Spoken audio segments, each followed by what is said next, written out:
Hey guys, my name's Andrew. I'm from Covine Entertainment and welcome to the very first episode of Starting Game Development the Right Way. So the first thing we're going to talk about today is validating your idea.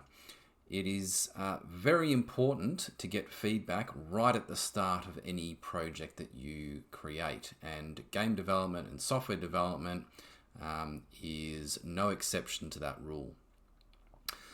It's absolutely necessary to get feedback as you're going through the development process, but right at the start, that's where you're going to save yourself the most amount of time.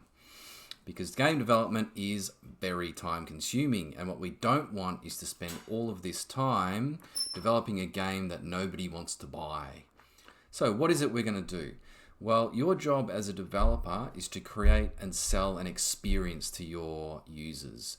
So what I would recommend is putting together a game design document that explains the concept. And most importantly, you want to focus in on what the user experience is. Is it going to be scary, sort of horror game, or is it going to be action-packed? Is it going to be cozy, or is it something you need to think about, a strategy game or something like that? Now, what I've included in the link below is the original Grand Theft Auto game design document. I'm just going to read the very first part of the specification under concept.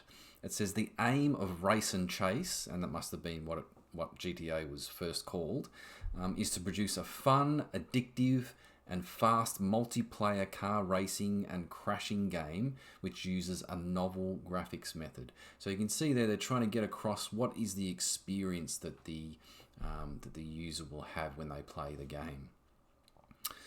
Now we can use a bunch of tools to help us create this. Obviously this template, you can use Chat GPT, there's AI image generation these days and website builders.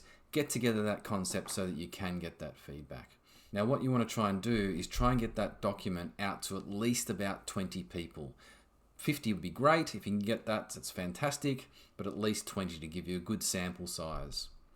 Now you might be worried a little bit about perhaps somebody stealing your idea. If you are, you can use a non-disclosure agreement which legally binds that person not to disclose your idea to other people. Personally, I don't really worry too much about that as a small development team. I believe execution is everything, and people can just come up with ideas all the time. But if you are worried, have a look at the NDA document for that. Now, ways to get feedback. So Google Forms is probably the best, I think. You can put down a bunch of questions. You want to try and focus in on understanding whether this is a game that they would likely play. And really also how much they'll be willing to pay for it. Because that'll give you a bit of an idea of whether or not it's actually worth doing. Now, when you get the feedback, you want to look at it and you want to try and understand whether these people are actually interested in playing your game. If less than about 20% of people are interested in it, I would be perhaps pivoting, changing the concept of the idea a little bit, adding something, maybe removing something, changing it so that you get more positive responses from your audience. So that's the first step, validating your idea. Don't skip it because it will save you a lot of time going forward.